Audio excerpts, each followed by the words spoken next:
pembahasan, yaitu ada konsep dasar,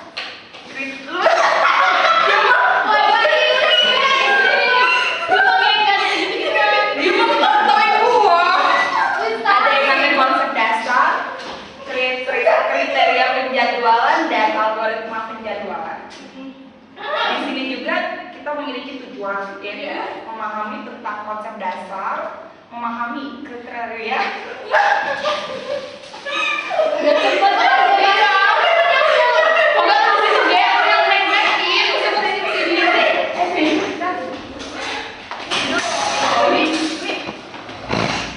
Di sini kita ada tujuan pembelajaran, yaitu memahami tentang konsep dasar itu, terus memahami kriteria yang diperlukan untuk penjadwalan CPU tersebut, memahami beberapa algoritma penjadwalan CPU, dan first come first serve, shortest.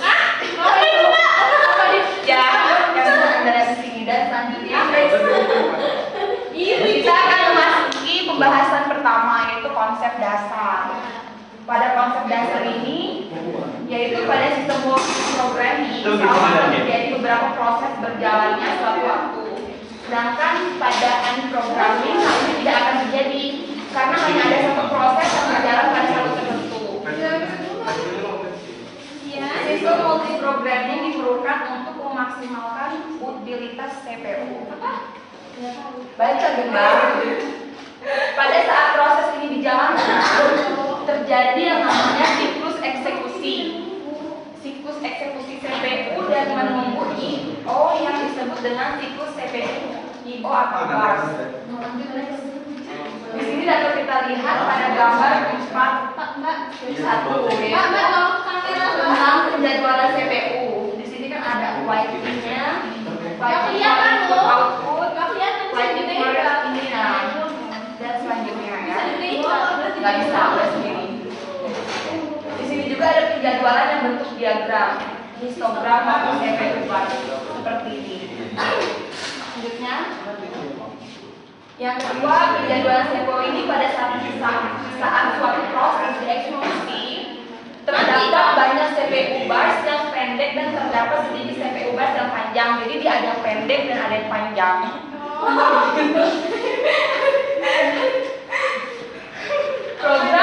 Program input atau output biasanya sangat pendek CPU barsnya, sedangkan program CPU bound kemudian CPU bars yang sangat lama.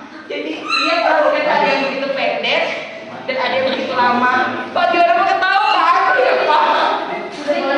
Hal ini dapat digambarkan gambar seperti berikut. Tadi ya gambar ya. Kalau nggak ada ya. Di sini ada yang namanya CPU scheduler. Scheduler itu pada saat CPU mengatur maka sistem operasi harus menyelesaikan proses yang ada di memori utama untuk dieksekusi dan mengalokasikan CPU untuk salah satu dari proses tersebut.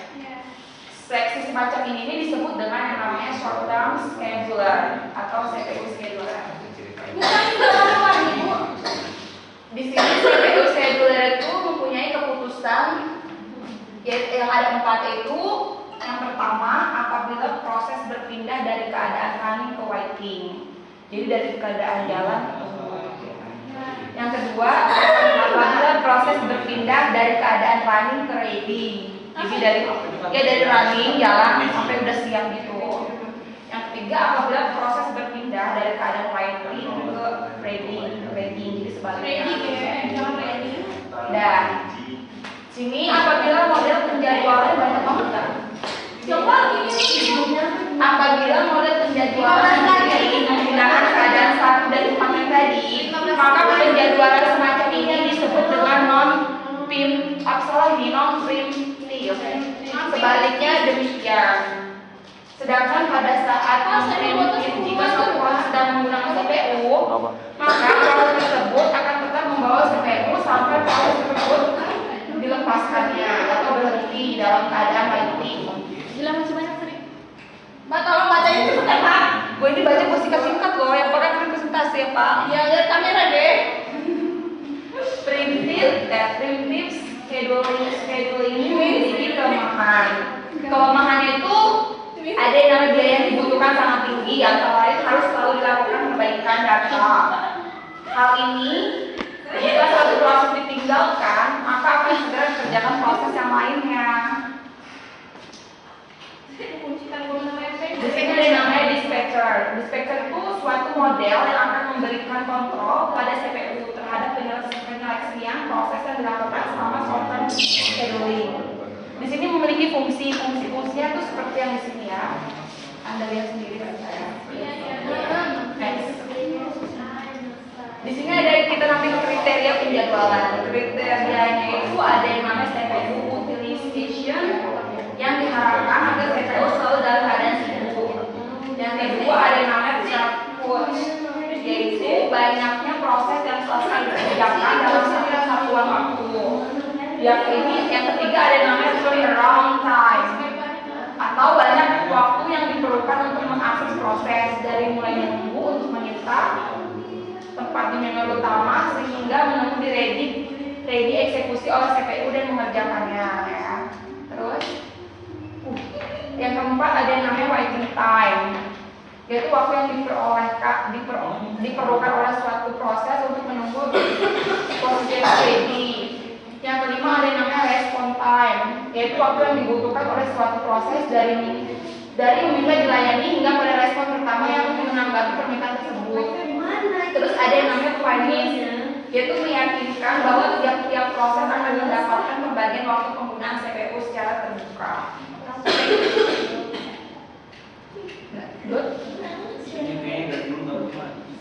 Di sini masih kita bahas tentang CPU scheduler, yaitu ada yang namanya personal server scheduler ya, atau proses yang pertama kali meminta jangka waktu untuk menggunakan CPU akan dilayani terlebih dahulu. Pada skema ini, proses yang meminta CPU pertama kali akan dialokasikan ke CPU pertama kalinya. Misalnya terdapat 3 proses yang dapat diurutkan dengan P1, P2, dan P3 dengan waktu CPU bus dalam milih detik yang diberikan sebagai berikut. Contohnya seperti ini. Proses 1, 2, 3 burst time-nya ada 24, 33. Ini dalam bentuk ini. Terus di sini ada namanya waktu tunggu. Waktu tunggunya itu dalam P1 itu apa sih Pak? P-nya itu proses apa primitif? Primitif itu ya, P1 itu ya, P itu. Iya. P itu apa namanya? Proses ya? Proses 1, proses 2, proses 3. Oh, di sini ada proses 1 dari 0. Ini proses 2 itu adalah 24 dan proses 3 adalah 27. Gitu. Itu juga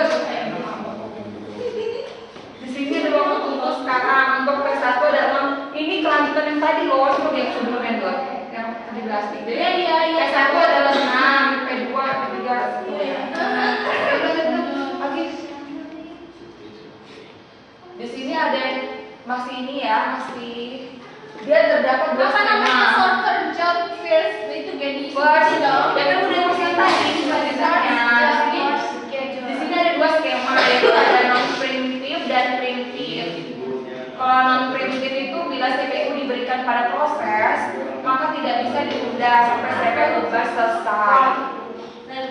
Sedangkan kalau primitif, jika prosesnya dia itu baru datang dengan panjang CPU bus atau lebih pendek dari sisa waktu proses yang saat itu sedang dieksekusi, maka proses itu ditunda dan digantikan dengan proses yang baru. Ada namanya priority scheduling. Di sini kan mempunyai algoritma SGR, yaitu suatu kasus dari penjadwalan berprioritas. Tiap-tiap prosesnya itu dilengkapi dengan prioritas integers dan CPU-nya itu dialokasikan untuk proses yang memiliki prioritas paling tinggi. Next. Di sini ada namanya penjadwalan berprioritas. Ini penjadwalan itu terdiri dari 2 skema, yaitu sama kayak tadi ya, non primitif dan primitif atau primitif. Jika proses pertama yang akan datang pada saat proses 0 sedang berjalan, maka akan dilihat prioritas proses pertama. Seandainya prioritas pertama itu lebih besar dibandingkan dengan prioritas 0, maka pada primitif di algoritma tetap akan menyelesaikan proses 0 sampai habis CPU busnya. Next. Misalnya, contohnya seperti terdapat 5 proses, 1, 2, 3, 4, dan 5 yang datang secara berurutan dengan CPU. Maka dalam bentuk tabel seperti ini, proses 1 baseline 10, jadi prioritasnya 3, prioritasnya dan seterusnya hingga ke 5. Terus selanjutnya ada yang namanya loading scheduling. Konsep dasar dari algoritma ini tuh merupakan dia itu menggunakan time sharing. Pada dasarnya algoritma ini tuh sama dengan FCFS yang tadi persis gitu ya. Tapi bedanya dia itu bersifat primitif. Setiap proses pendapatan waktu CPU-nya ya. Ini memiliki nama yang disebut dengan kuantum atau quantum time. Untuk jika proses CPU bus itu lebih kecil dibandingkan dengan waktu kuantum, maka proses tersebut akan melepaskan CPU jika telah selesai bekerja. Jadi sehingga CPU itu dapat